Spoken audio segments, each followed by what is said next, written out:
how to improve your low back mobility. Hey guys, this is Dr. Kresimir. I'm a chiropractor here in London, Ontario, Canada. I help people live extraordinary lives through the power of structural chiropractic care and life by design principles. And on today's video, I'm going to be showing you how to get more mobility in your tight, achy, cramping, whatever it is, lower back. Okay? But before that, please like, share, subscribe. Totally free for you, very, very helpful to not me, but the people in my community. The more this video and the other videos do well, the more those people get to see it and they get help too. Now, when it comes to low back mobility, when it comes to any type of mobility, and really when it comes to anything in life, sorry, I don't want to start with this like massive meta life philosophy. You know something's working when you can see improvement. Mobility is really hard to work on because sometimes it's challenging to know if the exercises that you're doing are providing any type of benefit. So the standard or a standard, it doesn't encompass everything about your lower body, but a great standard test for lower body mobility is the full squat. So what do I mean by the full squat? Back up a little bit here so you can see my feet. So you should be able to, with your feet about shoulder width apart, your knees out, you should be able to get into a position where you are balanced, full squat, without any tightness, without any cramping. And from the side, I have a short shirt on, forgive me, but it'll look like this. My back should be straight. I should be able to hang out in this position. It shouldn't hurt. I shouldn't feel any cramping. I shouldn't feel tight. See, when it comes to your low back, your back doesn't like mobility. It likes stability. And if you feel like your low back is tight, most often, and again, it's different for everybody, so I don't know specifically what's happening with you because you're not here and I can't examine you, but for most people, your back is tight because it's trying to stabilize things. Remember, your body's not stupid, it's very, very smart. So we need range of motion. And you'll see, I'll show you some of the common errors that we see with squatting and what you can do to fix them, because your body will try to compensate. If you're trying to force a range of motion, your body will do what it can, which typically means moving the parts that move well already, it'll try to move them more. So when your hips are really, really tight, and you're trying to full squat, what'll end up happening is your low back will compensate some of the movement. And because your body doesn't like that compensated movement, it tightens everything up to try to hold it stable. When you put the movement back in the correct part of your body, that goes away. That tightness will go away because it's moving well. It has no need to be tight. It has no need to keep that support. So what it'll do is it'll just start moving properly. So some of the common things to be careful for with squatting is, well, first of all, not being able to get into this position, right? Feeling like one of the comments, so when you squat, this is not gonna sound really pretty, but the best way to think about it is like you're trying to sit down on a toilet, right? So the first thing that would happen is your butt goes back, you'd hinge at the waist, and then you'd sit down like this. When you see somebody who's a poor squatter, what they do is their knees will come out first and they'll seem shaky. So if you feel like you're shaky in the squat, typically that is a nervous system issue. Typically it means that things aren't coordinating properly, so you can't get the muscles down. Another common error is, people will get to about here, and what will happen is you'll see that their ankles will want to flare, or they'll go wider with their ankles out, and this is compensating for poor ankle mobility, right? It's much easier to get in the squat if you're doing this. And now, of course, one of the reasons that people develop bunions and stuff is when we get into this position and we're leaning this way, that puts a lot of pressure on this joint here, and as a result, it curls the big toe because your body's trying to stabilize. Another one with people with upper back mobility problems, getting in this position is tough, and there'll be a lot of spinal bending to get into the squat position.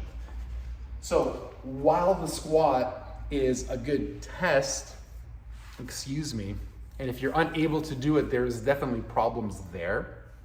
It might be hard to pinpoint, and this is why you need a coach or an expert. It might be hard to pinpoint exactly where you need to do the work. But typically, with most people, it's your ankles and or your hips. So I want to show you two really, really simple exercises, one for your ankles and one for your hips. And the one for the hips I've been all over lately because it's been helping a lot of people, but I'll show you again.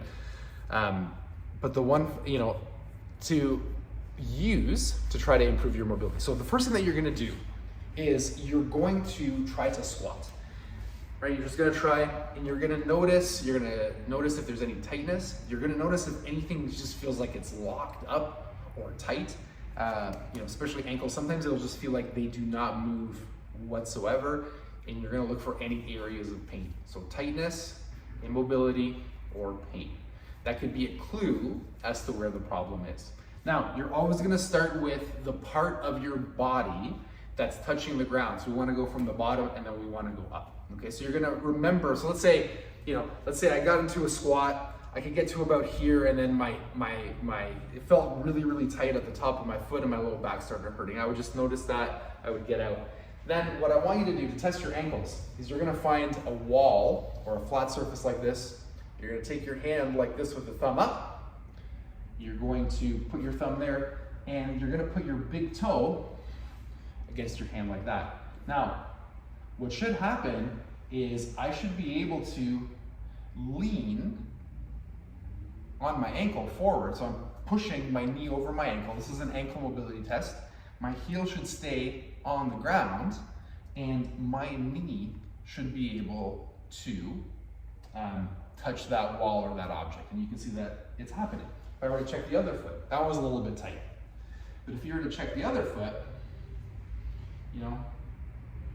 same thing. I should be able to do it. Okay, if you fail this test, so let's say you only get to about here, what you're going to do, I'll actually do my right foot because it was a little bit tighter, is you're gonna do the exact same thing. You're just gonna lean on your foot. It's gonna hurt. So you don't wanna cause too much pain, but you definitely wanna be leaning on your foot.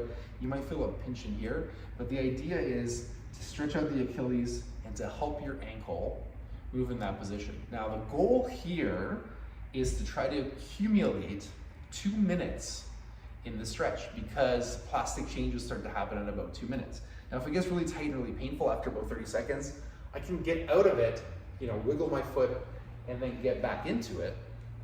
But again, my goal is to accumulate 2 minutes. Now here's the real test. After I've done that, I'm gonna try to get back into my full squat.